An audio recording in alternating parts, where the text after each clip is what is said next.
Welcome back to Ralph Pinson's podcast, where ancient wisdom meets modern man. This episode was sponsored anonymously in honor of all of Klal Yisrael being inscribed and sealed in the Book of Life. Today's episode is a special Yom Kippur edition Q&A and the fifth in our Q&A series.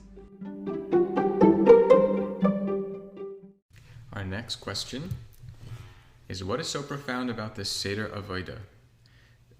This is the divine service that we recount that from the times of the Beis Hamikdash that the Kohen Gadol would do on Yom Kippur. On Yom Kippur.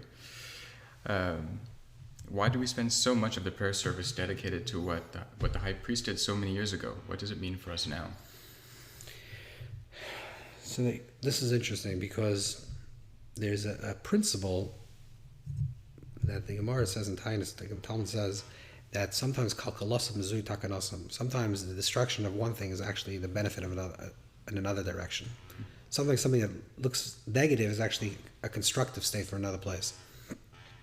Talk specifically about a kohen, and it's also relevant to us that in the times of the Beis Hamikdash, times of the temple, the high priest would actually enter into the Holy of Holies, and the Holy of Holies. To enter into the Holy of Holies is it says v'chol adam lo yah, there should be no man enters when he enters into the Holy of Holies. And our sages, Yerushalmi also says that this means not even angels. That means it's a very private, personal space, a place where it's completely soundless. I mean, when you go into the Beis Hamikdash, into the temple, the deeper you get in, the quieter it becomes. So the outside chambers is very loud. There's a lot of music and sound, etc. The inside the chambers becomes a little quieter. The inner chambers is where there's this lights burning and there's incense burning, and it's a little quieter. And then finally, in the Holy of Holies, which the high priest can enter only once a year, Achaz B'Shanim, once a year, in the singularity of the year, in a single point of the year, that's where the Kohen Gadol, the high priest, which represents the singularity, Yechida, the singularity within the person, within consciousness, enters into that space. So the place of entering into the Holy of Holies is the place of utter silence, total silence and total unity, which is just the Kohen, the high priest, the Kohen Gadol, alone with Hashem. There's no external trappings, no sound, no music, no imagery, just a perfect state of unity, a perfect state of connectivity, which is beyond even angels. No one can experience it. It's like the deepest place where a person is connected with its source, with the source. That's the deepest place of Yom Kippur. The deepest place of Yom Kippur is the high priest, the Kohen Gadol, entering into that deepest place. That's a space within our own consciousness that we cannot share with anybody. There's even the people that we love, the people that we're very much connected to, they're all on the external levels of self, or the more external levels of self. But there's some very, very, very deep place within ourselves that it's just you and God. There's no one else can share that experience. It's like the deepest place of who I am, connected to the deepest place of Hashem's existence, of the Creator's existence, where I'm just intimate with Hashem.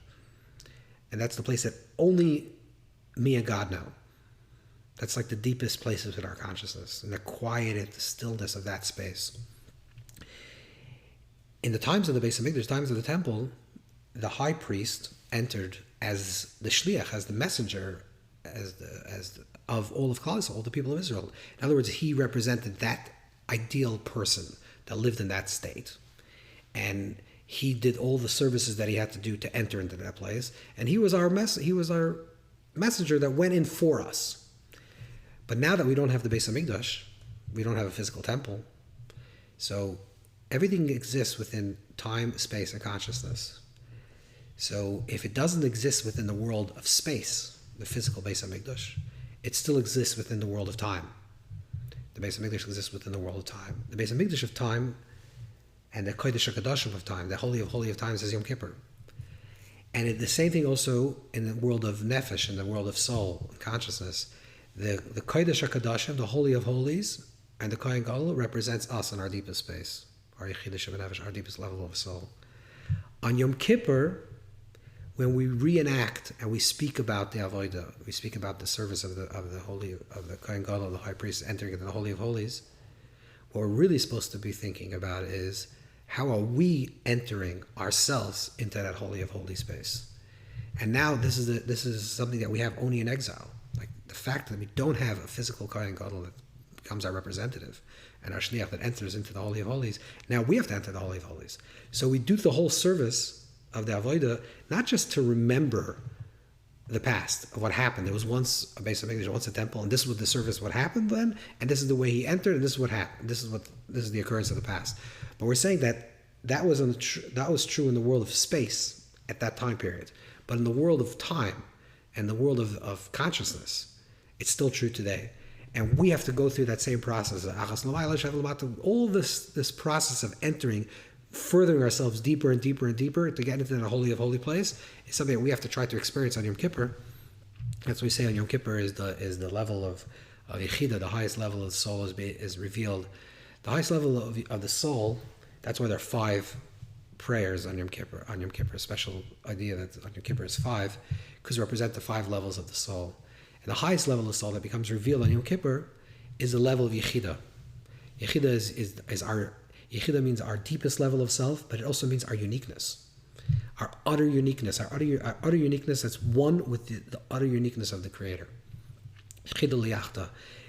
So we peel away, on Yom Kippur, we peel away all the trappings. There's also 5 inuyim. There's 5 constrictions that we're not supposed to be doing.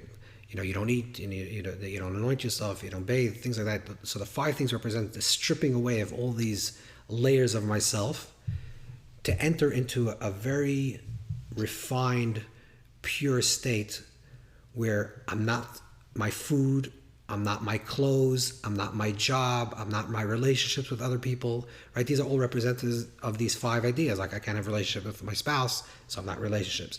I don't wear shoes, which represents dominance, which means in the workspace, I'm not in control. I'm not defined by my food, I'm not defined by my beauty, which is external. Okay, so strip all those things. I'm not defined by my things that I have, I'm not defined by my relationships that I have. Who am I? Who's my Yechida, who's my unique self that exists in that quiet space that's beyond all the trappings of what I have and what I do and who I know. Everything's stripped away. Me, in my very core place, my Yechida, on Yom Kippur, that level of self becomes much more accessible to us. So the process of talking about the Avodah, talking about the high priest entering into the Holy of Holies, is a process of ourself stripping ourselves, entering into different types of spaces within our consciousness to get to the place where we're actually one and in that quiet space of this being in that place. Wow, thank you.